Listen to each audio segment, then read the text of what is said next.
Astaghfirullah.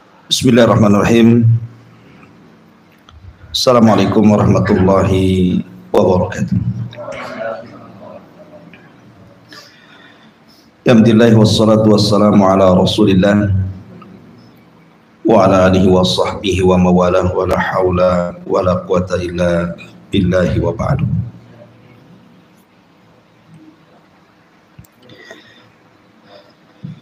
Baik, kita lanjutkan kajian kita, masih membahas tafsir daripada juz amma,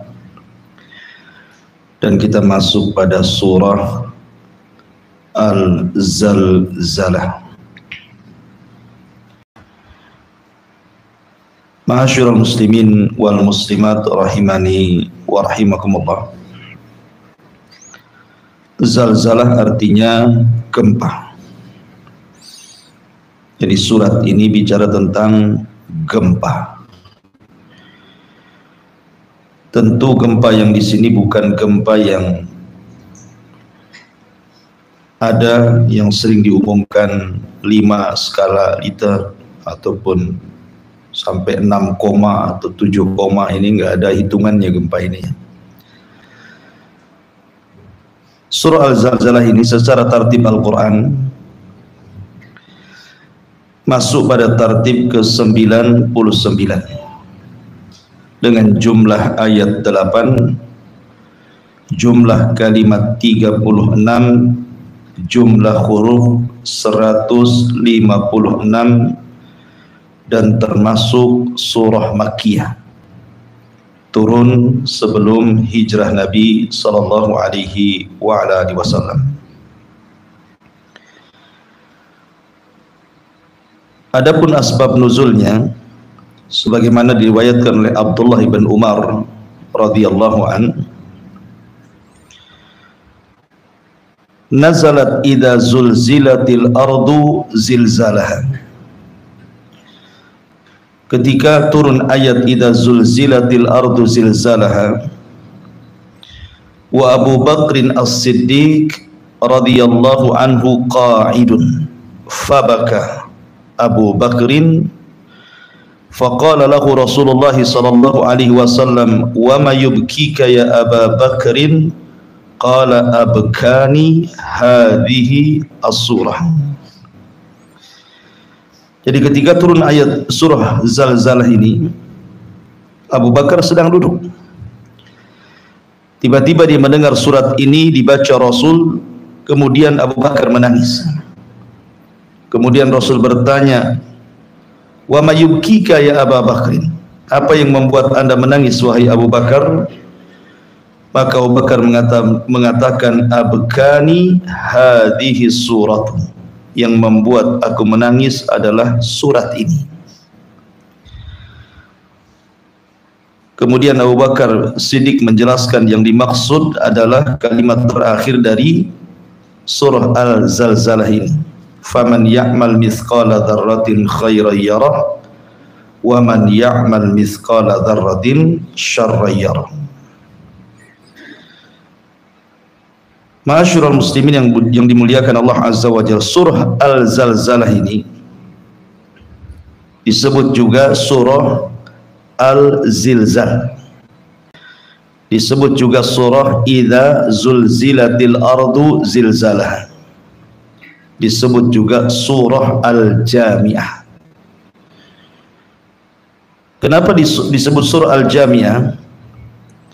Karena kalau kita melihat tentang keutamaan daripada surah Al-Zalzalah ini, sebagaimana dikeluarkan hadis dari Imam Tirmidzi dari Anas bin Malik radhiyallahu an, Nabi sallallahu alaihi wasallam bersabda, man qara'a idza zulzilatil ardu zilzalaha, barang siapa yang membaca idza zulzilatil ardu zilzalaha, maka sama dengan binisfil Qur'ani, dia telah membaca separuh Al-Quran. Kenapa demikian? Kenapa surah Al-Zalzalah dianggap separuh dari Al-Quran? Karena dilihat ayat terakhir tadi yang membuat Abu Bakar menangis. Karena isi Al-Quran itu separuhnya bicara tentang amal soleh, dan amal soleh itu berkenaan dengan masalah pembalasan kelak pada hari kiamat. Faman ya'mal mithqala dzarratin khairan yarah, barang siapa yang beramal sebiji dzarah tetap dia mendapatkan kebaikan kalau dia berbuat baik. Wa man ya'mal mithqala dzarratin syarran yarah, sebaliknya kalau dia berbuat jahat maka dia akan menuai kejahatannya. Taib. Ini dari segi asbab nuzulnya. Adapun tafsirnya kita masuk. Di sini Allah Subhanahu wa taala mengatakan, "Idza zulzilatil ardu zilzalaha." Apabila bumi ini yang kita pijak hari ini digempakan oleh Allah Subhanahu wa taala dengan sekali gempa. Kalimat zilzalaha di sini dalam bahasa Arab namanya idhafah, mudhaf ilaih. Kalimat ha ini kembali kepada bumi. Zilzalaha, ha itu artinya bumi di sini. Kenapa Allah Subhanahu wa taala mengidhafahkan gempa kepada bumi? Kenapa Allah tidak katakan idza zulzilatil ardu zilzalan? Kenapa mesti zilzalaha? Kenapa mesti diidhafahkan kepada bumi? Karena gempa yang dimaksud dalam surah ini bukan gempa sebagian bumi. Bukan di Jogja gempa di sini, tidak. Di Aceh gempa di sini, tidak, bukan. Tetapi gempa ini menyeluruh satu bumi. Makanya gempanya diidhafahkan kepada bumi. Kalau gempa-gempa zaman sekarang, mungkin ada daerah-daerah tertentu sejak lahir sampai hari ini mungkin tidak pernah merasakan gempa. Tapi ada juga mungkin sebagian antum pernah merasakan gempa, minimalnya lini lah, kan gitu ya. Tapi bukan itu yang maksud. Maksudnya gempa di sini adalah bercerita tentang akhir kehancuran alam semesta. Baik, bicara tentang gempa. Gempa ini satu di antara tanda-tanda kiamat kecil. Dan itu disebutkan dalam hadis Nabi sallallahu alaihi wasallam, la taqumus sa'atu hatta yuqbadal ilmu. Tidak akan tegak hari kiamat sampai ilmu dicabut. Wa taksuruz zalazil, dan akan banyak gempa di sana dan di sini. Dari sini Rasul mengatakan tidak akan tegak hari kiamat sampai dicabutnya ilmu dan banyaknya gempa. Dan sudah kita rasakan gempa ini baik di dalam negeri ataupun di luar negeri. Bahkan hadis yang sangat masyhur dari Abdullah ibn Hawalah al-Ajdi. Jadi Abdullah ibn Hawalah ini pernah diutus berperang tapi kalah perangnya. Tapi dia pulang selamat. Jadi kemudian wajahnya, namanya orang kalah perang kan beda dengan orang yang menang perang. Kalau menang perang kan sumringah, bahagia gitu ya. Kalau kalah perang kan nggak bahagia, merengut gitu ya. Makanya Ibnu Hawalah ketika sudah nampak lelah letih wajahnya, Rasul mengatakan, ya Ibnu Hawalah, idza ra'aital khilafata qad nazalat ardal muqaddasata wa danatil zalazil wal balaya. Wahai Ibnu Hawalah, apabila engkau sudah melihat kelak kekhilafahan tegak di bumi Baitul Maqdis, maka telah datanglah masa-masa gempa. Kenapa demikian? Isyarat ke mana? Ke hadis Nabi sallallahu alaihi wasallam ketika Nabi sallallahu alaihi wasallam bicara tentang tentara yang hendak membunuh Al-Mahdi.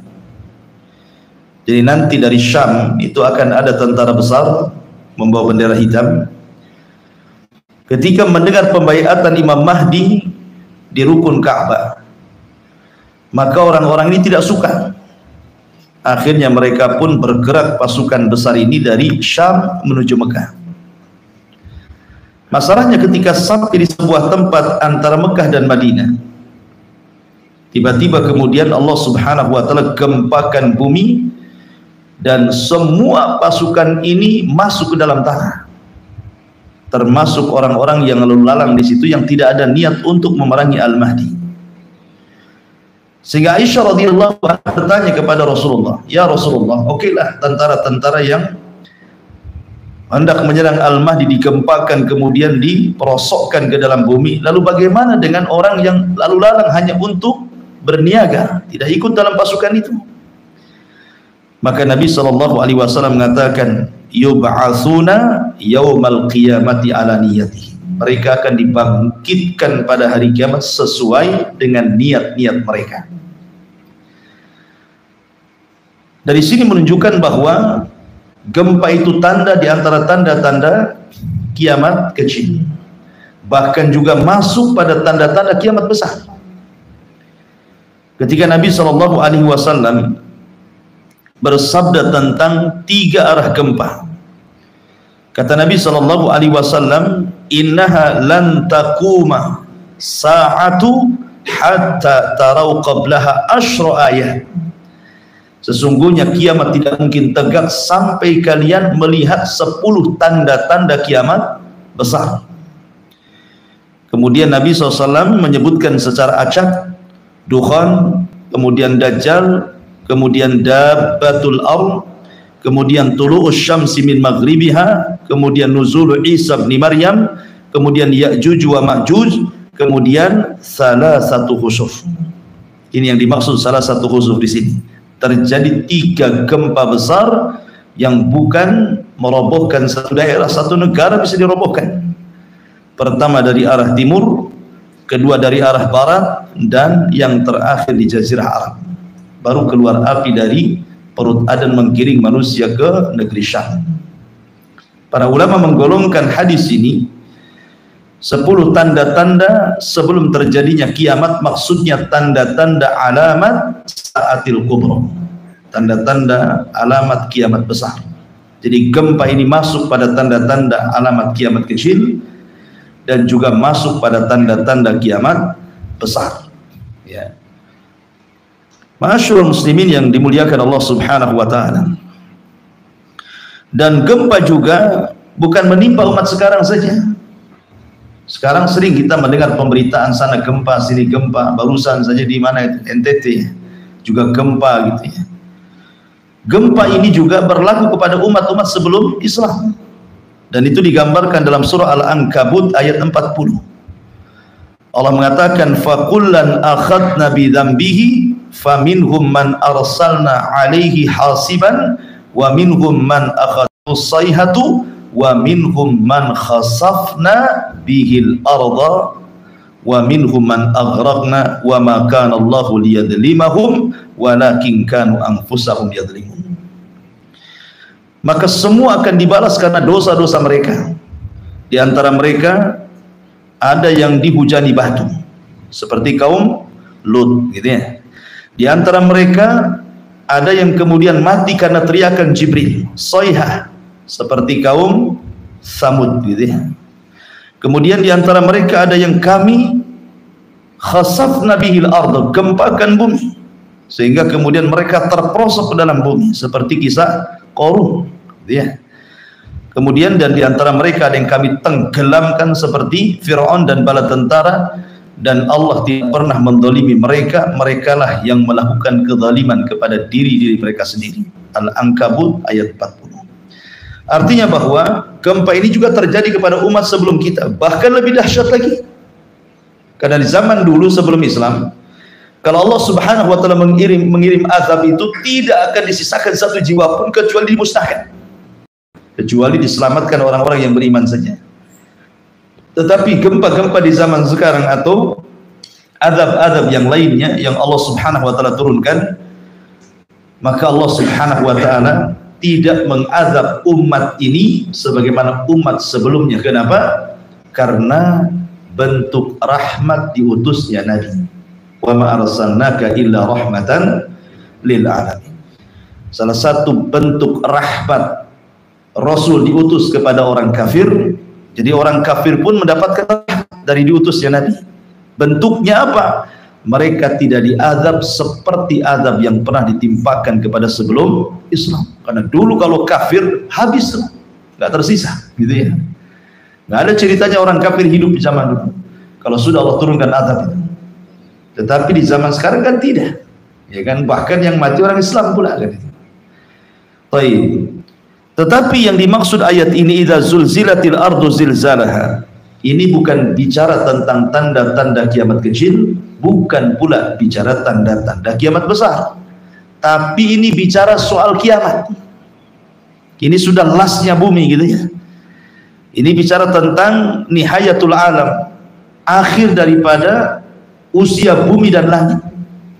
Ketika Allah mengatakan idza zulzilatil ardu zilzalaha, apabila Allah gempakan bumi ini sekali gempa. Kenapa demikian?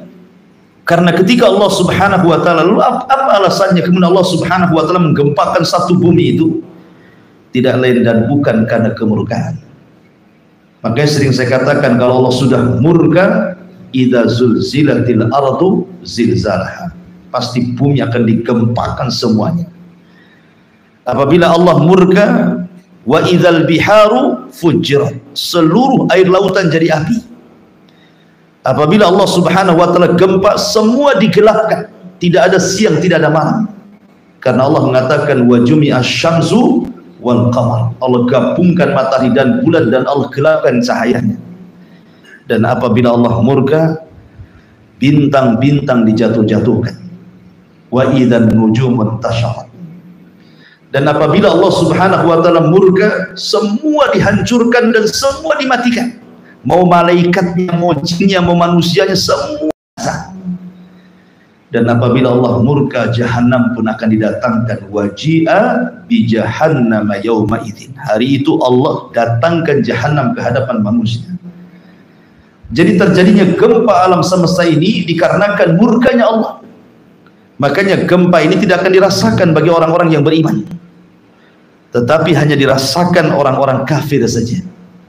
Karena bentuk kemarahan Allah pada hari kiamat. Karena sebelum dikiamatkan, Allah kirim angin yang sangat sepoi-sepoi dan sejuk, kemudian menyapa ketiak kaum muslimin dan mencabut arwah setiap orang yang beriman walaupun sebiji dzarah keimanannya.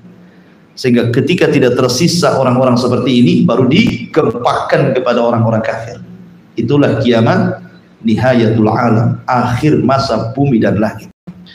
Ma'asyiral muslimin yang dimuliakan Allah Azza wa Jalla, ayat-ayat yang semakna dengan idza zulzilatil ardu ini banyak sekali.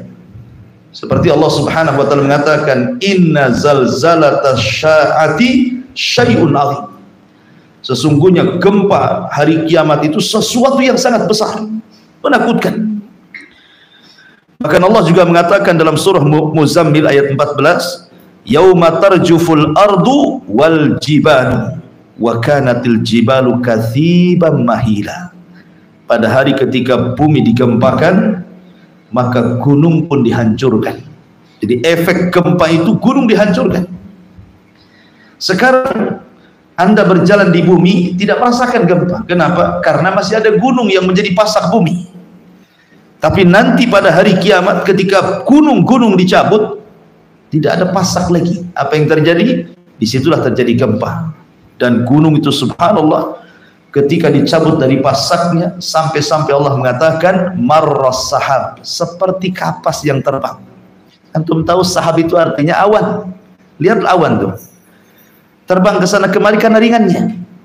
Artinya gunung yang berat sebesar gitu loh, bisa terangkat ke langit, kemudian seperti kapas gitu ya. Kal ihnil manfush, seperti dalam surah Al-Qariyah itu, seperti kapas yang dihamburkan oleh angin gitu. Seperti itulah Allah Subhanahu wa taala memberikan gambaran gempa pada hari kiamat. Ma'asyiral muslimin yang dimuliakan Allah Azza wa Jalla, idza zulzilatil ardu zilzalaha.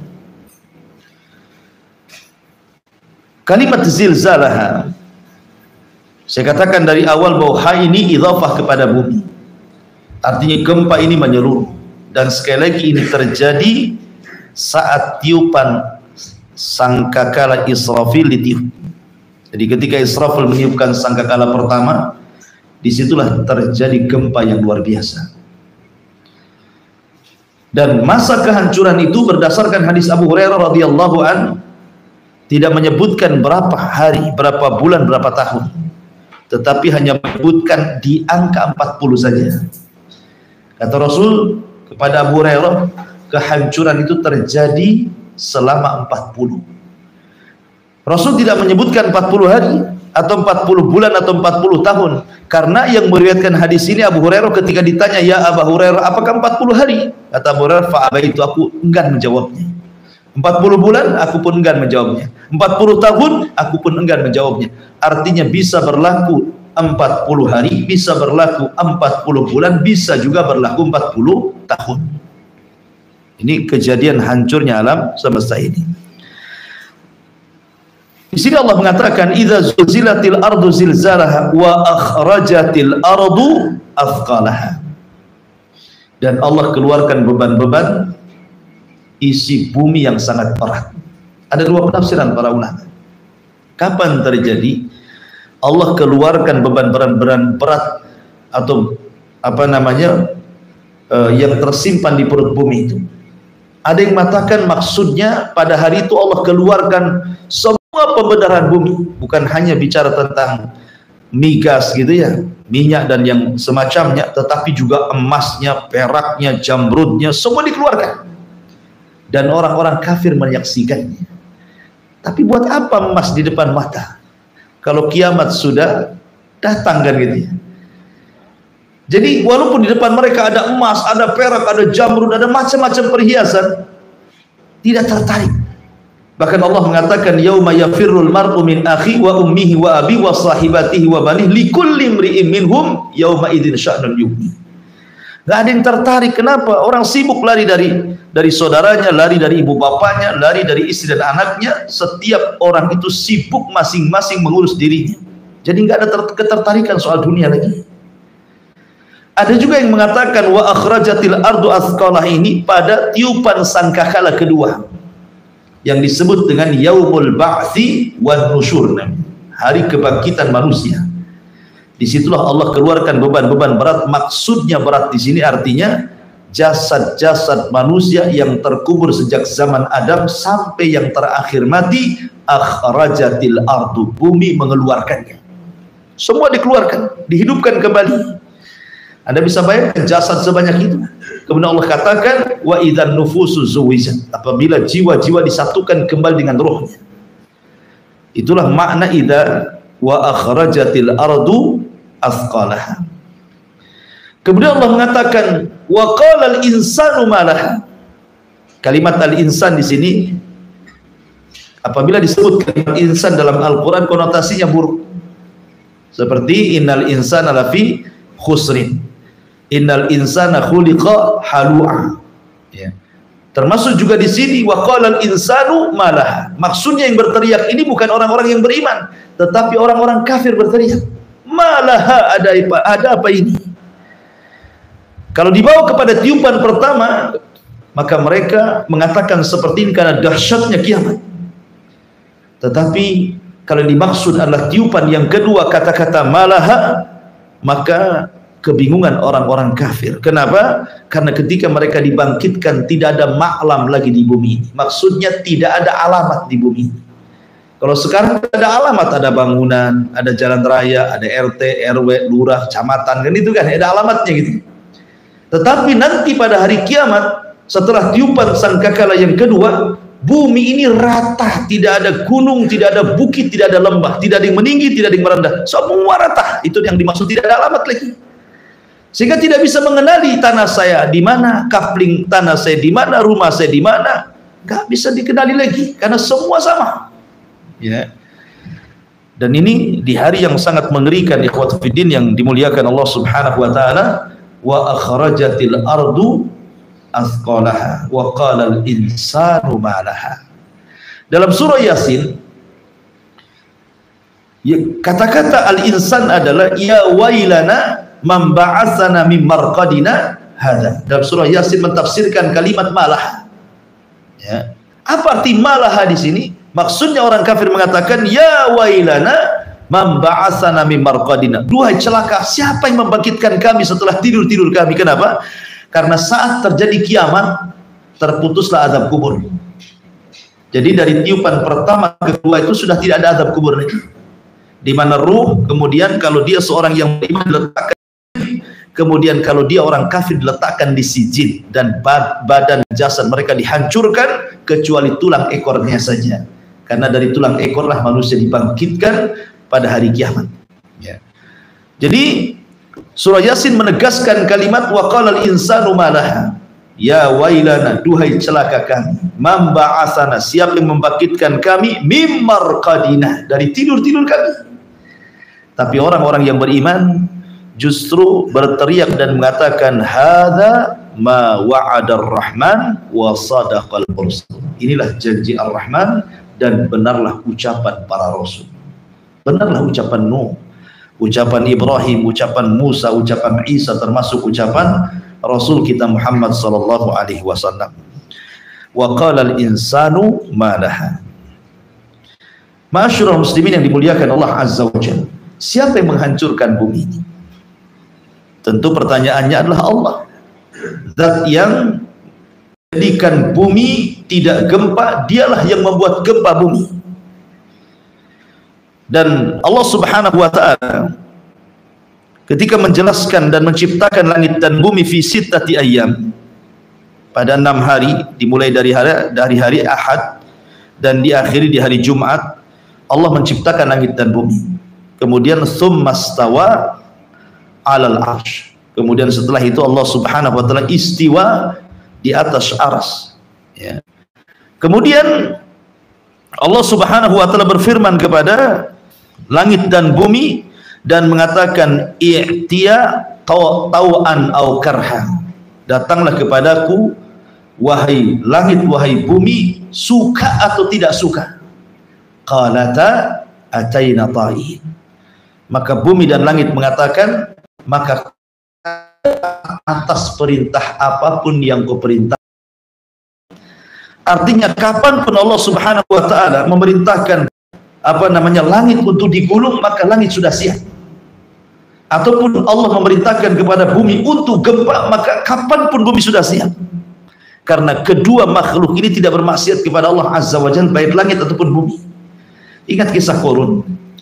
Ketika Qarun memfitnah Nabi Musa dengan seorang wanita pelacur. Jadi Qarun ini hasadnya luar biasa kepada Musa. Karena Bani Israel menghormati Nabi Musa, padahal dia tidak kaya. Sementara dia kekayaannya luar biasa, tetapi Bani Israel tidak menghargai dia. Sehingga hasadnya kepada Musa itu luar biasa. Jadi Allah Subhanahu wa taala ketika menceritakan tentang kisah Qarun, Qarun ini menyewa seorang pelacur untuk memfitnah Musa. Sini kamu, saya bayar sekian, nanti saya akan isukan kau berzina dengan Musa, kemudian kau hamil. Biar orang tahu siapa sebenarnya Musa. Karena isu-isu soal perempuan kalau itu terkena kepada orang alim, itu langsung terjun payung itu. Nggak ada lagi cerita dihormati orang. Ya kan? Ingat kasus yang lagi viral itu ya, 21 di Rogol bahasanya gitu ya. Sampai subhanallah dihujat satu Indonesia. Kalau lihat YouTube tuh komennya ndak ada yang positif, semua negatif. Kalau soal kehormatan itu, ya, berat jadi ustadz itu. Ya. Ma'asyiral muslimin yang dimuliakan Allah Azza wa Jalla. Akhirnya ketika manusia berkumpul tuh, Qarun datang dengan wanita itu. Kemudian di hadapan Nabi Musa ngomong sama wanita ini, ngomong cepat ngomong, bahwa engkau telah berzinah dengan Musa dan kau hamil. Wanita ini ketika di hadapan manusia, di hadapannya Musa, di hadapannya Qarun, di depannya orang ramai, jadi wajah dia sekali-kali melihat Nabi Allah Musa, sekali-kali melihat Qarun. Sehingga dia tidak tega melihat Nabi Musa, apalagi wajah Musa ini memiliki karisma. Ketika dia hendak memfitnah Musa, tidak jadi. Tidak mau dia. Justru dia mengatakan sesungguhnya Qarun yang telah membayarku untuk mengatakan bahwa aku berzina dengan engkau hai Musa. Wah, orang-orang jadi ramai lah jadinya kan.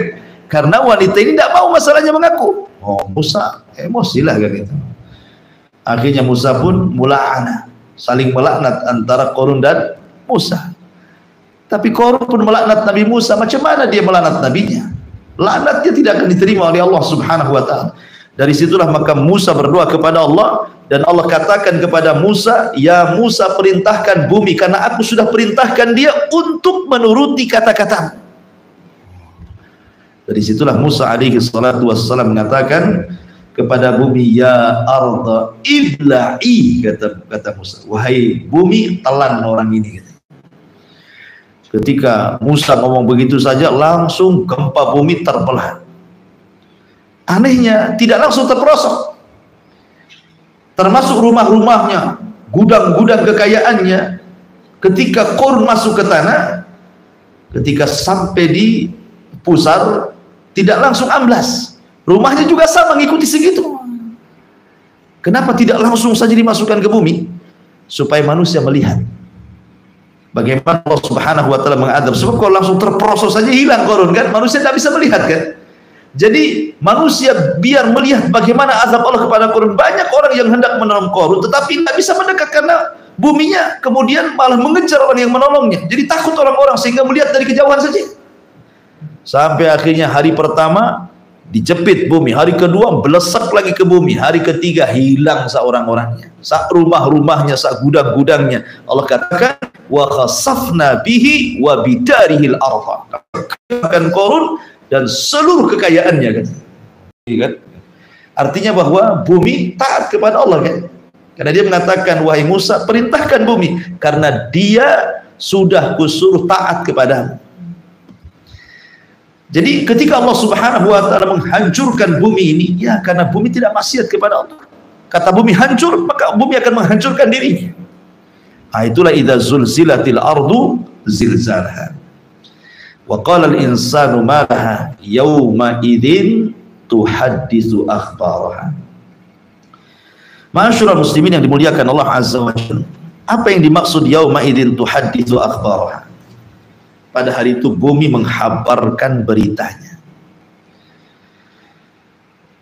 Di sini Allah Subhanahu wa taala hendak bicara tentang syuhud yaumal qiyamah. Bahwa nanti pada hari kiamat semua manusia tidak akan mengelak. Di bumi, ikhwan, kalau orang berbuat jahat kemudian dilaporkan ke pengadilan, bisa saja dia mengelak. Dia bayar pengacara supaya bersilat lidah pengacaranya, akhirnya yang salah jadi benar. Minimalnya hukuman yang berat jadi ringan, yang lama jadi sebentar, kan itu ya. Ya, di dunia Anda bisa bayar lawyer, bisa bayar pengacara yang mahal, yang kondang, yang ahli bicara gitu ya. Tapi di akhirat tidak, karena saksinya bukan manusia. Saksinya macam-macam, bukan hanya manusia saja. Tentu yang pertama kali saksi yang paling besar bukan hanya bumi, tetapi Allah. Allah akan jadi saksi bagi kita. Dan kalau Allah Subhanahu wa taala sudah jadi saksi bagi kita, sebenarnya tidak berhajat lagi kepada saksi yang lain kan. Kalau sudah Allah yang menjadi saksi lah, apalagi berhajat dari makhluknya. Tetapi Allah Subhanahu wa taala ingin menguatkan saksi-saksinya, bukan hanya dia saja. Sebenarnya kalau dia jadi saksi sudah cukup. Ya. Tetapi para nabi akan menjadi saksi.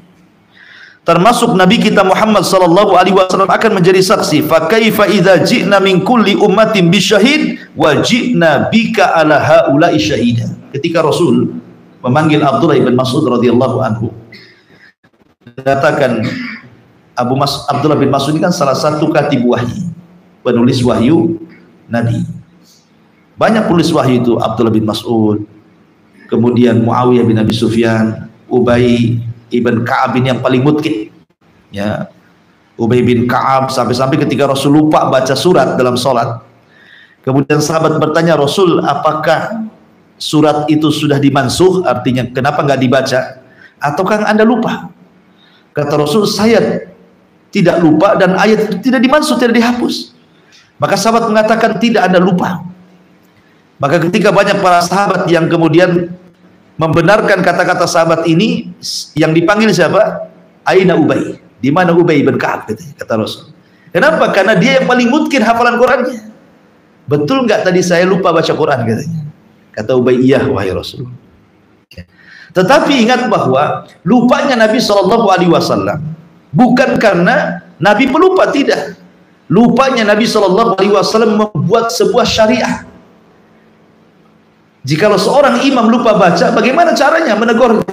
Kalau Rasul tidak pernah lupa dalam sholatnya, susah pula nanti kalau imam lupa, kan? Karena ada contohnya. Ya. Karena Nabi SAW itu tidak pernah lupa. Makanya Allah mengatakan sanukriuka fala tansa. Fala tansa di sini la bukan la tapi lan maknanya. Kalau mau diganti sanukriuka fala, la di sini lan artinya. Lan tansa dengan la tansa beda. Kalau la itu jangan lupa, tapi la tidak lupa gitu maksudnya. Karena ketika Jibril membacakan ayat apabila memberikan wahyu kepada Rasul, maka Rasul itu saking takut lupa, kalau Jibril membaca dia ikut baca. Qul huwallahu ahad, kata Rasul, qul huwallahu ahad. Allahu samad, kata Jibril. Rasul mengatakan qul huwallahu. Kata Jibril, tidak perlu kau ikut-ikut katanya, kan? Kenapa? Biar dengarkan saja, saya yang baca. Nanti Allah akan letakkan hafal di dadamu. Makanya Allah mengatakan la tuharrik bihi lisanaka lita'jala bi. Enggak perlu kau tergesa-gesa, dengarkan saja. Ya. Nanti Allah simpan. Inna jama'na gimana dalam Quran itu? La tuharrik bi lisanaka lita'jala bi. Inna alaina jam'ahu wa Qur'ana. Kami kumpulkan nanti Quran di dadamu. Dari sini kata para ulama, inilah perbedaan Rasul dengan Adam. Kalau Adam itu pelupa. Adam diajarkan wa 'allama Adam al-asma' kullah. Semua nama-nama diajarkan sama Adam, termasuk soal halal dan haram, termasuk juga pohon yang tidak boleh didekati. Ya. Tetapi Adam lupa, dekat pula sama pohon itu karena was-was syaitan. Makanlah buah khuldi, keluar dia dari surga. Gitu ya. Dia lupa sama pohon itu. Nah, dari situlah keturunan disebut al-insan, manusia karena pelupa. Ya. Tapi Rasul tidak. Kalaupun seandainya ada ayat yang tidak lupa dibaca Rasul, boleh jadi ayat itu dimansukh, manansakh min ayatin aw nunsiha na'ti bi khairi minha aw mithliha, ataupun memang lupa karena sebuah syariat untuk nanti dijadikan percontohan kepada umatnya. Antara itu saja. Tapi Rasul tidak pernah lupa. Rasul itu kuat hafalannya. Ya. Ma'asyiral muslimin yang dimuliakan Allah Subhanahu wa taala. Jadi yang jadi saksi adalah Allah, para nabi, termasuk Nabi SAW. Ketika Abdullah bin Mas'ud yang mengatakan, wahai Abdullah bin Mas'ud, bacakan kepadaku. Abdullah bin Mas'ud, Rasul, Quran itu turun kepadamu, apa yang pula aku baca gitu ya. Tapi dari sini faedahnya, terkadang orang mendengar lebih tergerak hatinya dibandingkan membaca, kan gitu. Terkadang ada orang mendengar Quran bisa nangis, bisa tobat gitu ya. Kalau baca sendiri kadang nggak ada pengaruhnya, kadang-kadang ya mungkin merasa suaranya grebek, nggak jelas mungkin ya. Kalau yang baca ini suaranya sudah surem, kalau antum serem. Bukan surem, serem antum. Intinya bahwa ketika Rasul meminta dibacakan, Abdullah bin Mas'ud padahal nggak mau, tetapi akhirnya dia pun membacakan surah Nisa sampai kepada ayat ini. Fa kaifa idza ji'na min kulli ummatin bisyahid wa ji'na bika ala haula'i syahida. Kata Rasul, cukup. Kata Abdullah bin Mas'ud, aku melihat air mata keluar dari kedua mata Rasul membasahi janggutnya. Fa kaifa idza ji'na, bagaimana kalau seandainya kami datangkan pada tiap-tiap umat ini saksi dari kalangan para nabi, dan engkau wahai Muhammad jadi saksi mereka. Jadi begini, nabi dijadikan saksi bagi umatnya, tetapi Rasul dijadikan saksi bagi nabinya. Karena nanti setiap nabi itu akan datangkan di hadapan umatnya, kemudian Allah akan mengatakan kepada umatnya, betulkah nabimu sudah menyampaikan risalahnya? Contohnya Nuh, hei Nuh, kamu sini, kumpulkan umatnya Nuh. Maka Allah akan mengatakan kepada umatnya Nuh, hei umat Nuh, betul enggak Nuh sudah menyampaikan risalah kepada kalian? Maka umatnya yang kafir mengatakan berdusta, tidak pernah katanya. Maka Allah mengatakan, ya Nuh, lihat, kau belum pernah menyampaikan risalahku kepada mereka. Buktinya mereka mengatakan tidak pernah. Ada enggak saksi yang membuktikan bahwa engkau menyampaikan risalahnya? Kata Nuh, ada. Dipanggillah Nabi SAW. Bayangkan jarak Nuh kepada Nabi ini enggak ketemu. Maka Allah mengatakan, ya Muhammad, kau mau jadi saksi Nuh alaihi salatu wassalam, ya. Bagaimana engkau bersaksi sementara hidupmu dengan zaman Nabi Nuh itu berbeda jauh? Kau tidak hadir di situ. Maka Rasul mengatakan, ya, walaupun aku tidak hadir di zaman itu, tetapi yang mengatakan Nuh sudah menyampaikan risalah kepada umatnya adalah dirimu. Kemudian Rasul membacakan Al-Quran. Quran yang menghabarkan bahwa Nuh sudah menyampaikan risalah. Itulah makna daripada wajibna bika ala haula syahida. Ya. Kemudian juga di antara saksi selain itu adalah orang-orang para ulama, orang-orang saleh termasuk para syuhada. Dan itu disebutkan dalam Al-Quran, wa kadzalika ja'alnakum ummatan wasata litakunu syuhada 'alan nas. Begitulah kami jadikan kalian umat pertengahan agar kalian jadi saksi. Siapa? Orang-orang saleh. Orang-orang yang beriman akan jadi saksi juga. Termasuk juga para malaikat. Para malaikat akan menjadi saksi bagi manusia, termasuk juga bumi yang sedang kita bicarakan di sini. Ya, Allah mengatakan, idza zulzilatil ardu zilzalaha wa akhrajatil ardu athqalaha wa qala al insanu ma laha yauma idzin tuhadditsu akhbaraha. Pada hari itu bumi menghabarkan berita semua orang yang di atasnya. Ya Rabb, detik ini, jam ini, hari ini, tanggal sekian, bulan sekian, tahun sekian, si fulan maksiat di tempat ini. Disebutkan satu-satu sama bumi itu. Miliaran manusia itu disebutkan satu-satu, dibayangkan. Anda bisa mengelak kemana? Oh, kita ini menginjak bumi. Ya. Kalau siapa yang menginjak bumi, pasti bumi akan bersaksi tentang perbuatan kita. Dan ketika itu manusia tidak akan lari, tidak mungkin berdusta, karena saksinya langsung bumi. Yauma idzin tuhadditsu akhbaraha. Termasuk juga zaman waktu akan jadi saksi. Termasuk Al-Quran akan jadi saksi. Termasuk juga yang akan menjadi saksi adalah anggota badan kita sendiri. Kulit ini akan bersaksi untuk kita sendiri. Sampai-sampai Allah Subhanahu wa taala mengatakan di dalam Al-Qur'anul Karim, di mana Allah Subhanahu wa taala membicarakan soal kulit ini, wa qalu li juludihim lima syahidtum alaina. Jadi badan ini berkata sama kulit, kulit, kenapa kau bersaksi untuk badanmu sendiri, gitu maksudnya. Apa kata kulit? Qal antaqana Allah. Allah yang buat aku bicara. Bukan aku, Allah yang buat aku bicara. Nah, bayangkan kalau kulit jadi saksi antum bisa ngelak kemana? Kulit antum tidak pernah pisah dari jasad antum, kan itu. Termasuk juga tangan kita. Seperti Allah mengatakan dalam surah Yasin, yauma nakhtimu ala afwahihim wa tukallimuna aydihim wa tashhadu arjuluhum bima kanu ya'malun. Pada hari mulut terkunci, tangan bicara, kaki pula jadi saksi.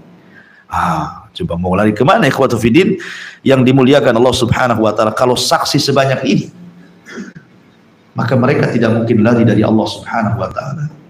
Pengacaranya saja butuh pengacara di sana itu. Lawyernya lo butuh lawyer. Tapi masalahnya tidak ada lawyer lagi di sana. Walaupun ada, pakai apalah kita ini bayar? Sementara kita dibangkitkan khufatan, uratan, hurlan, buhman, tidak dikhitan, telanjang, tidak pakai sandal, tidak mau barang di badan. Lalu bayar pakai apa? Ya, jadi ma'asyiral muslimin yang dimuliakan Allah Azza wa Jalla, yauma idzin tuhadditsu akhbaraha bi anna rabbaka auhalah. Lihat bahasa Quran. Kenapa Allah mengatakan bi anna rabbaka, ada ka-nya di sini? Harusnya kan bi anna rabbaha. Kembali ke Rabb bumi, karena ini kan bicara masalah gempa dan bicara tentang hari kiamat. Tapi Allah katakan rabbaka, sesungguhnya Rabb kamu mewahyukan kepada bumi. Kata para ulama tafsir menunjukkan ketika kemudian Allah memberikan khitab kepada Rasulullah SAW dengan khitab mukhatabah anta, kamu, gitu ya, berarti menunjukkan kemuliaan Rasul di hadapan Allah. Allah tidak menasabkan kepada dirinya, tapi Allah katakan fa inna rabbaka, sungguhnya Rabbmu wahai Muhammad, Rabbmu wahai Muhammad sudah mewahyukan kepada bumi untuk bicara. Jadi Allah memuliakan Nabi sallallahu alaihi wa ala alihi wasallam.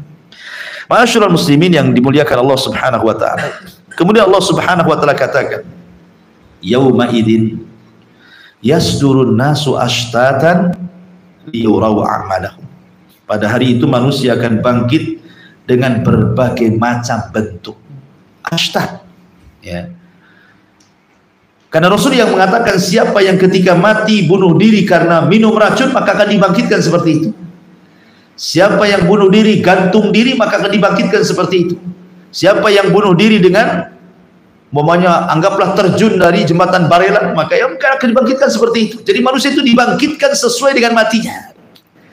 Makanya berdoalah supaya kita mati husnul khatimah. Kalau kita meninggal dalam posisi sholat, dibangkitkan seperti itu lagi sholat. Kan enak tuh, nampak gitu kan. Dibangkitkan lagi sedekah, dibangkitkan lagi puasa, dibangkitkan lagi sholat. Oh, itu kan asar amal namanya ya. Pengaruh amal kita sampai ke akhirat gitu. Tapi kok dibangkitkan lagi maksiat, naudzubillah. Ya. Ma'asyiral muslimin, kemudian Allah mengatakan, "Faman ya'mal mithqala dzarratin khairan yarah." Amalan di dunia kan tidak tahu. Apakah antum ketika sholat antum tahu sholat antum diterima? Kan tidak tahu. Ketika antum puasa, tahu antum puasa antum diterima? Nggak tahu. Walaupun antum sedekah segede bukit emas semuanya disedekahkan ke Jabal Uhud, antum tidak tahu diterima atau tidaknya. Ya diterima saya emasnya, tapi amalan apa diterima Allah apa enggak kan itu? Tidak ada yang tahu. Makanya ulama salaf itu sampai mengatakan, kalaulah satu sujudku saja diterima dan aku tahu itu sudah cukup. Kenapa? Karena Allah mengatakan, innama yataqabbalullahu minal muttaqin. Sungguhnya Allah hanya menerima amal dari hamba yang bertakwa. Jadi ketika aku tahu bahwa satu sujudku diterima, berarti Allah menganggap aku sebagai orang yang takwa. Tapi masalahnya kita tidak tahu amalan mana yang diterima.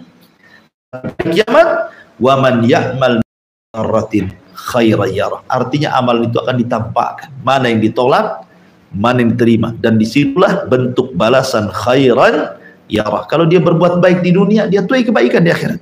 Ya. Kalau dia berbuat jahat di bumi, maka akan menuai kejahatan. Wa man ya'mal mithqala dzarratin syarran yarah. Di sini bicara tentang masalah timbangan amal. Karena amalan itu dianggap baik kalau sudah ditimbang. Ya kan? Makanya kenapa kemudian posisi timbangan amal itu sesuatu yang menakutkan pada hari kiamat? Karena timbangan itu terjadi setelah hisab. Ya. Jadi hisab dulu, di antara hisab ini diterbangkan catatan, ada yang mengambil tangan kanan, tangan kiri di belakang ini, kemudian juga ditampakkan amalannya di bumi seperti hadis 3 orang yang pertama kali disentuh api neraka, dipanggil orang yang ahli Quran, ditampakkan pahalanya. Dulu kau di bumi seperti ini, ditampakkan kayak layar tancap tuh ketika dia ngaji di mana, diundang di mana, ditampakkan semuanya, disebut ardul amal namanya. Tampakkan amalannya. Kemudian dia pun manggut-manggut, oh ya memang itu pekerjaan. Kemudian Allah mengatakan, untuk apa kau lakukan itu? Untukmu ya Rabb, kadzabta, dusta kamu. Langsung dustakan sama Allah. Engkau membaca Quran supaya orang menganggap kau ini qori. Masukkan dia ke neraka, kata Allah. Jadi ada penyebaran catatan, kemudian ada yang mengambil tangan kanan, tangan kiri, dan di balik punggung ada juga ditampakkan amalannya. Amalan yang pernah dilakukan di bumi. Ya, termasuk juga macam-macam soal amalan. Tetapi setelah hisab, itulah yang dibicarakan ayat ini. Wa man ya'mal mithqala dzarratin khairan yarah wa man ya'mal mithqala dzarratin syarran yarah. Karena kita tahu dari mana kalau kemudian amalan kita diterima kalau belum ditimbang. Makanya ketika di hari penimbangan amal itu semua manusia cemas-cemas harap. Apakah berat timbangannya? Faman thaqulat mawazinu, apakah faman khaffat mawazinu? Itu khawatir, saking khawatirnya. Seorang sahabat Anas bin Malik radhiyallahu anhu berkata kepada Nabi SAW, ya Rasulullah, talabtu minka syafa'ah, aku minta kepadamu syafaat pada hari kiamat. Karena Anas ini sudah membantu Rasul 10 tahun sampai wafatnya Rasul. Kata Rasulullah, insya Allah ya Anas, saya akan memberikan syafaatku kepadamu pada hari kiamat. Kemudian kata Anas bin Malik radhiyallahu anhu, aina ajiduka yaumal qiyamah ya Rasulullah. Kira-kira kalau hari kiamat terjadi, pengumpulan manusia di padang mahsyar terjadi, kemana ku cari dirimu wahai Rasul? Sebanyak itu kemana ku cari dirimu? Dan itu untuk mengambil syafaatmu. Kata Nabi SAW, temui aku di telaga. Kata Anas bin Malik radhiyallahu, kalau aku tidak dapati dirimu di telaga, ku temui di mana lagi? Kata Rasul, temui aku di titian siratal mustaqim. Kalau aku tidak menemui dirimu di mana lagi wahai Rasul? Kata Rasul, indal mawazin. Indal mawazin. Cari aku di tempat penimbangan amal. Karena itu hari di mana manusia tidak ada satupun yang bicara. Makanya Nabi SAW ketika mengatakan kepada Aisyah Ummul Mukminin, ya Rasulullah, hal tadhkuru bi ahlika yaumal qiyamah. Rasul, ingat nggak kira-kira pada hari kiamat sama aku istrimu ini? Ya. Kata Nabi SAW, amma fi thalathati mawatin fala yadhkuru ahadun ahada. Adapun di 3 tempat manusia tidak akan ingat kecuali dirinya. Salah satunya Rasul mengatakan indal mawazin, ketika di tempat penimbangan amal. Orang tidak akan ingat siapapun. Nggak ingat pernah punya istri, punya anak, punya orang tua, nggak akan ingat. Yang ingat itu cemas-cemas. Apakah timbangannya berat ataukah timbangannya ringan, itu saja yang mereka cemaskan pada hari itu. Makanya Allah mengatakan di sini, wa man ya'mal mithqala dzarrah. Antum tahu dzarrah? Dzarrah itu kalau antum buka jendela, kemudian ada cahaya matahari, di situ ada debu yang ngepul di cahaya, itu disebut dzarrah namanya. Paham arti dzarrah? Antum buka jendela, matahari masuk, kemudian ada debu-debu yang nampak di cahaya itu, itulah dzarrah artinya. Ya, barang siapa yang beramal sebiji dzarrah saja itu, Allah Subhanahu wa taala pasti akan membalasnya. Jika dia baik, Allah balas kebaikan. Jika dia buruk, Allah balas keburukan. Bayangkan adilnya Allah, sampai amalan kecil pun Allah balas. Dari sini Rasul mengatakan, la tahqiranna minal ma'rufi syai'a. Jangan remehkan sekecil apapun kebaikan. Walaupun sebiji dzarrah. Jangan-jangan itu pula yang memasukkan kita ke surga. Kita tidak tahu. Ya. Karena amalan besar itu cenderung riya biasanya. Berbeda dengan amalan kecil kan. Amalan kecil itu rata-rata ikhlas. Sangat ikhlas. Antum sedekah 1000 hari ini, antum lupa besok itu. Antum sedekah 100 juta setahun, kemudian masih ingat. Ya, saya pernah nyumbang Jabal Uhud 100 juta. Masih ingat antum kan? Diingat-ingat kalau amalan besar itu. Wa man ya'mal mithqala dzarratin khairan yarah wa man ya'mal mithqala dzarratin syarran yarah. Bicara tentang mizan, timbangan amal saleh ataupun timbangan keburukan, apa sih yang ditimbang? Apa yang ditimbang? Sebelum itu, dalil-dalil tentang masalah ini banyak dalam Al-Quran. Seperti Allah Subhanahu wa taala mengatakan, wa nada'ul mawazinal qista, dan kami tancapkan timbangan-timbangan keadilan. Kemudian juga Allah mengatakan, wal waznu yauma idil haq, dan timbangan pada hari kiamat itu kebenaran adanya. Kemudian juga Nabi SAW ketika bicara tentang kedua betis Abdullah bin Mas'ud. Jadi Abdullah bin Mas'ud itu kan kurus sekali. Naik dia ke pohon kurma, datang angin, jubahnya tersingkap, betisnya kurus, seolah-olah daging melipat kulit saja. Daging melipat tulang, saking kurusnya. Sahabat nengok, tertawalah sahabat nih. Oh, rupanya betisnya kecil katanya. Rasul datang marah, la tasubbu saqaihi Abdullah bin Mas'ud. Jangan kau celah dua betisnya Abdullah bin Mas'ud, kata Rasul. Sebab kalau dua betis itu ditimbang dan satunya gunung Uhud, masih berat dua betisnya dibandingkan gunung Uhud itu katanya. Menunjukkan bahwa di sini ada timbangan, ya kan? Rasul menetapkan adanya timbangan. Termasuk juga hadis yang ma'ruf lah. Kalimatani khafifatani ala lisani thaqilatani fil mizani habibatani ala rahman subhanallah bihamdihi subhanallahil azim. Dua kalimat ringan di lisan tapi berat dalam timbangan. Dicintai Ar-Rahman subhanallah bihamdihi subhanallahil azim. Ini juga dalil tentang adanya timbangan, ya. Lalu apa yang ditimbang? Sebagian para ulama mengatakan yang ditimbang adalah innal ladzi yuzan fi dzalikal yaum al-a'mal nafsuha wa annaha tujsamu wa tudau fil mizan. Jadi pada hari itu yang ditimbang adalah amalannya, dan amalan itu akan dibentuk dengan bentuk yang sangat indah dulu, dijasadkan dulu amalannya itu. Kalau amalan di dunia kan susah mau membentuk jasad gitu ya. Namanya seseorang ikhlas, menggambarkan ikhlas seperti apa kan tidak tahu, ya kan? Ikhlas itu seperti apa? Bulatkah, lonjongkah, segitiga kah? Tidak tahu kita membayangkan ikhlas seperti apa kan? Ikhlas amalan hati, ya. Tapi nanti di akhirat nih, amalan-amalan yang tidak bisa dibentuk di dunia Allah bentuk tuh, dijasadkan kemudian ditimbang, gitu maksudnya. Sebab kalau tidak ada jasadnya cuma bertimbang kan? Harus dijasadkan dulu. Ya, amal solehnya dijasadkan, ikhlasnya dijasadkan dulu, kemudian takutnya dijasadkan dulu, harapnya dijasadkan dulu, cinta kepada dijasadkan dulu. Pokoknya amal-amal hati akan jadi jasad semuanya, baru ditimbang. Nah, gitu maksudnya. Ini sebagaimana Imam Al-Bukhari rahimahullahu taala ketika beliau membuat bab wa nadha'ul mawazinal qista liyaumil qiyamah, surah Al-Anbiya 43, kata Imam Bukhari, annal a'mal bani Adam wa qaulahum yuzan. sesungguhnya amal-amal Bani Adam dan perkataan mereka akan ditimbang. Kemudian juga ulama mengatakan tujsad wa tuzad, dijadikan jasad dulu baru ditimbang, gitu ya. Jadi yang ditimbang ini kata para ulama ada 3. Pertama jasad, amal kita, badan kita. Kedua catatan kita. Kemudian yang ketiga amal kita. Amal, catatan, badan, tiga-tiganya ditimbang pada hari kiamat, ya. Maka waman ya'mal mithqala dzarratin khairan yarah wa man ya'mal mithqala dzarratin syarran yarah. Lalu apa hikmahnya? Kenapa ada timbangan? Pertama, hikmah ada timbangan itu. Pertama, zuhuru athari asma'illah wa sifati.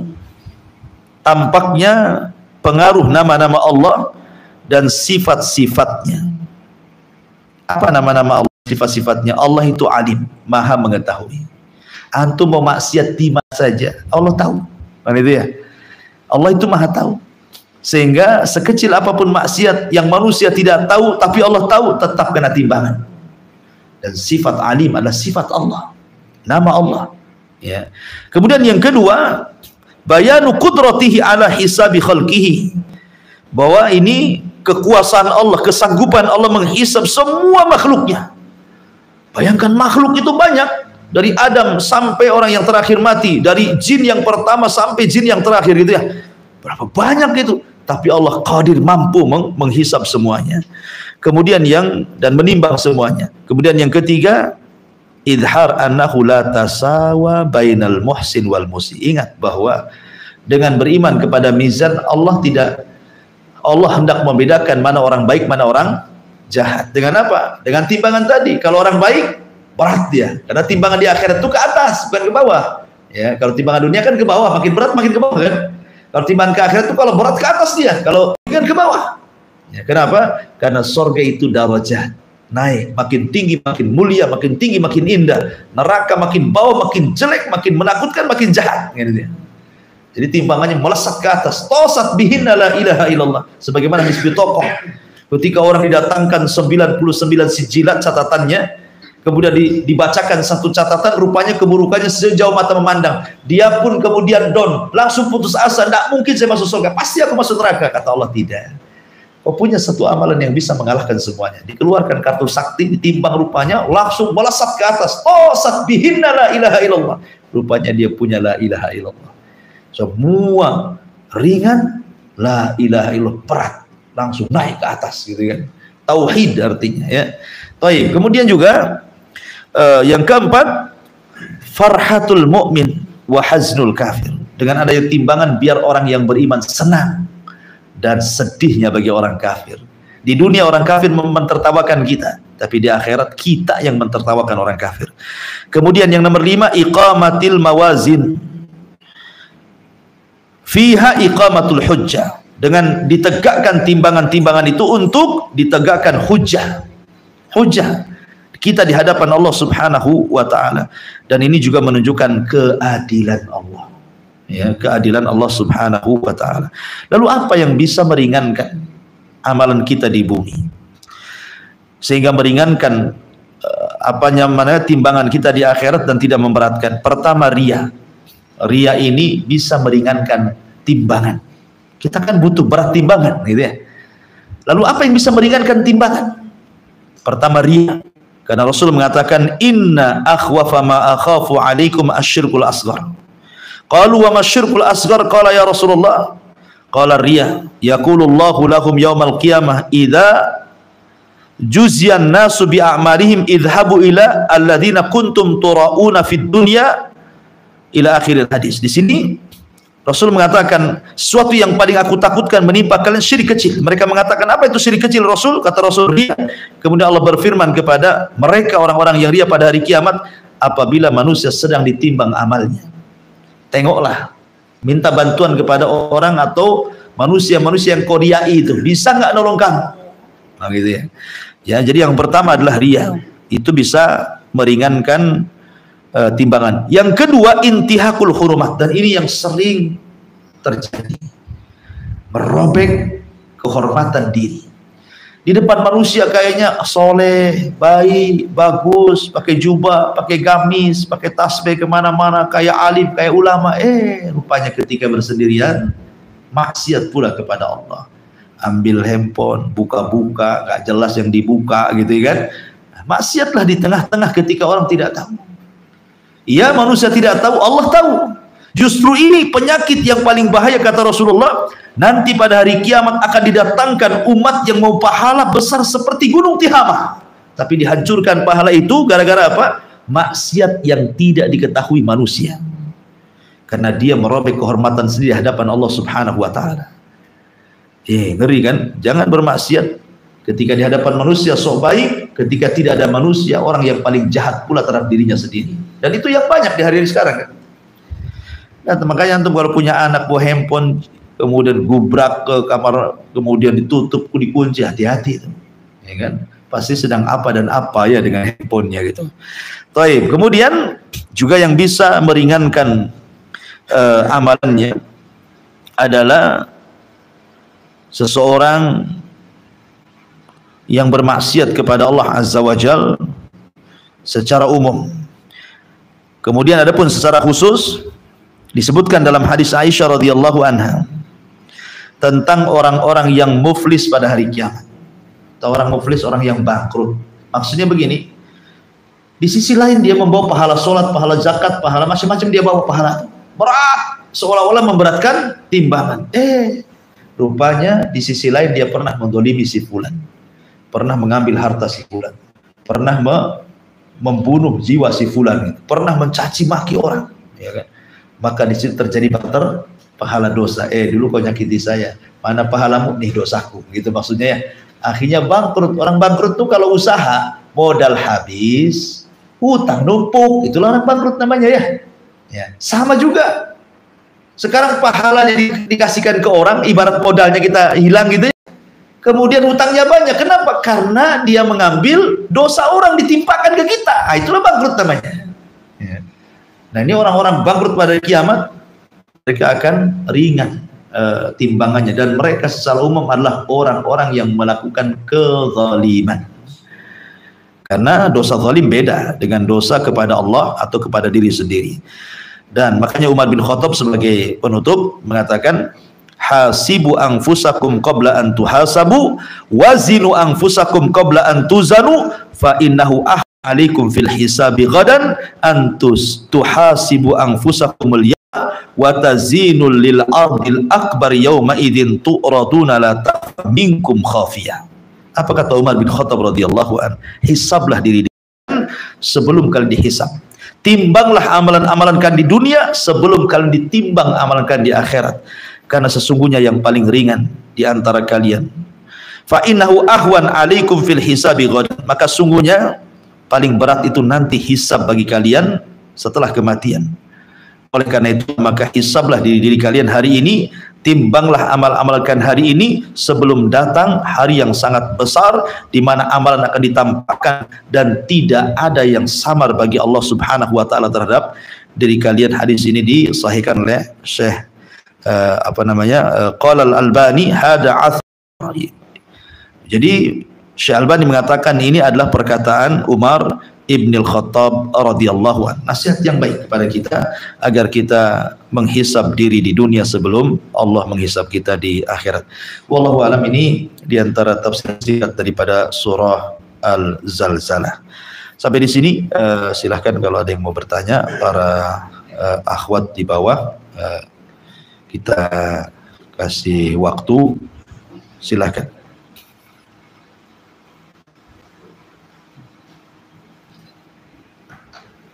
Baik. Ini di YouTube pun banyak komentar, mungkin yang menonton YouTube ya, nggak, silakan ketik saja di kolom komentar ya. Saya kasih kesempatan untuk bertanya, silahkan. Taib, khusus yang ikut pengajian di sini dari Ummu Hamam. Assalamualaikum Ustadz, apakah kalau dosa kita yang sudah diampuni oleh Allah, nanti di akhirat akan tetap dosa-dosa itu akan diperlihatkan lagi kepada Quran? Atas jawabannya, taib. Iya. Begini ya, semua akan dicatat. Contoh, saya contohkan saja bicara. Bicara itu pertama ada yang bicara baik, yang kedua ada yang bicara buruk, yang ketiga ada bicara tidak terkandung baik, tidak terkandung buruk alias mubah. Ya kan? Orang bicara itu kan antara tiga ini saja kan.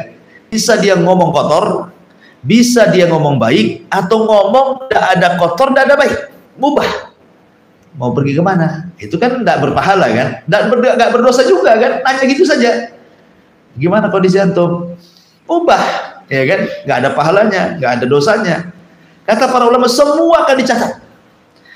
Mau yang buruk, mau yang baik, mau yang mubah, semua dicatat. Cuman bedanya, kalau yang baik dapat pahala, tetap akan dihisab. Kalau yang buruk dapat dosa, tetap akan dihisab. Tetapi yang mubah itu tidak dihisab, tetap dicatat, gitu maksudnya. Dicatatnya iya, tapi tidak masuk dalam catatan. Ya, begitu keterangan para ulama. Artinya, walaupun orang sudah bertobat, tetap masuk dalam catatan itu. Tetap masuk dalam catatan itu. Dan akan tertulis ketika kita membaca, kita akan terbaca lagi dengan itu, dengan dosa itu. Tapi ampunan itu juga terbaca lagi. Jadi nanti ketika kita membaca dosanya, kemudian wajah kita menghitam, setelah kita membaca ampunannya memutih lagi. Dan itu akan dihalangi antara kita dengan manusia pada hari kiamat. Jadi manusia tidak tahu aib kita. Kalau orang-orang yang bertobat, gimana? Di dunia saja Allah tutup aib kita, khususnya bagi orang yang bertobat, maka di akhirat pun sama. Makanya ada hadis yang mengatakan apa? Man satara musliman fid dunya satarahullahu yaumal qiyamah. Siapa yang menutup aibnya di orang lain di dunia, maka Allah akan tutup aibnya di akhirat, gitu deh. Mudah-mudahan bisa dipahami.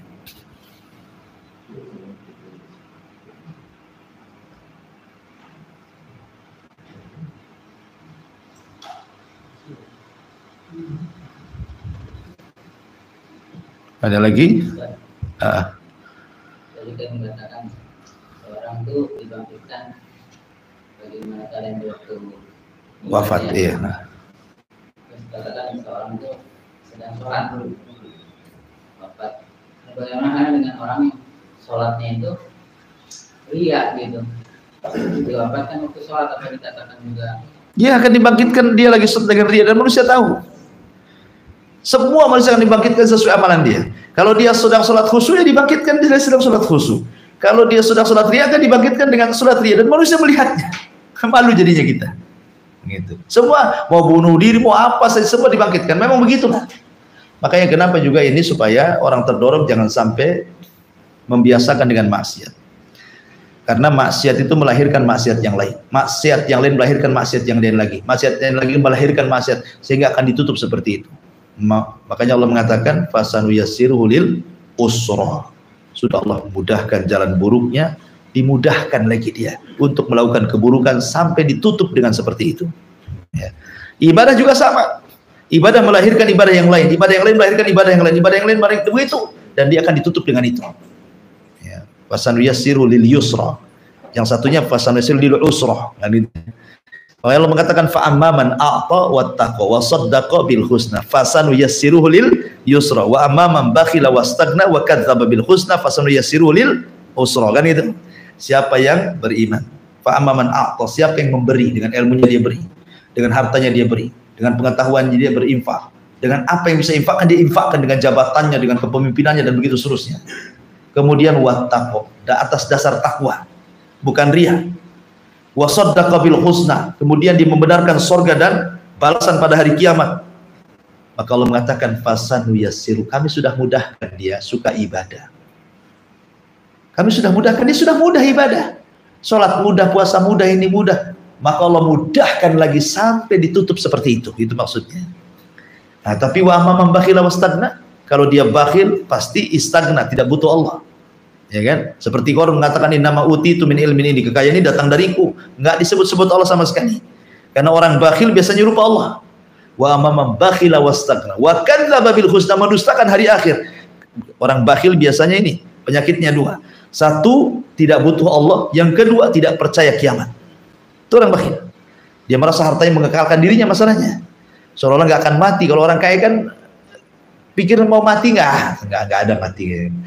Walaupun ngomong lisannya ngomong mati, nggak akan ke situ, itu lisannya saja. Tapi otak dan hatinya tetap dia akan hidup tuh. Seolah nggak akan mati. Karena orang mati itu tidak bisa diprediksi. Makanya saya katakan kalau antum lihat orang kecelakaan itu, kemudian mati di tempat, sebelum dia kecelakaan dia tidak akan berpikir dia akan mati gara-gara itu kan? Nggak akan. Ya, ada orang mati tiba-tiba ketabrak truk langsung mati. Saya kira sebelum dia ketabrak nggak kepikiran kalau dia akan ketabrak. Kan gitu ya. Cuman Allah carikan sebab begitu dia meninggal. Makanya kemudian Allah mengatakan wa amman bakhila wastaghna wa kadzabil husna fasalu yassiru. Sudah mudah dia maksiat itu. Allah mudahkan lagi biar ditutup dengan seperti itu. Gitu maksudnya. Makanya Allah mengatakan fa idza faragta fansab. Kalau kita sudah berhenti selesai mengamalkan ibadah, cepat cari ibadah yang lain. Kalau selesai cepat cari ibadah yang lain, itu maknanya fa idza faragta fansab. Fansab itu cepat cari ibadah yang lain. Kalau sudah selesai, supaya kita terlahir ibadah diakhiri dengan ibadah juga. Makanya Imam Ibnu Qayyim mengatakan manusia itu pikun dan mati disesuaikan dengan kebiasaan sebelum pikun dan sebelum matinya. Orang sebelum pikun, kalau tidak pernah, kalau suka ngomong kotor, kemudian dia pikun, itu yang dikeluarkan. Tapi kalau sebelum pikunnya dia baca Quran, maka ketika pikun itu juga yang dibaca. Nah, gitu maksudnya. Nah, sama juga orang mati. Kalau dia terbiasa maksiat ditutup dengan maksiat, kalau dia terbiasa kebaikan maka akan ditutup dengan kebaikan. Yang jelas manusia akan dibangkitkan sesuai dengan kematiannya. Wallahu a'lam.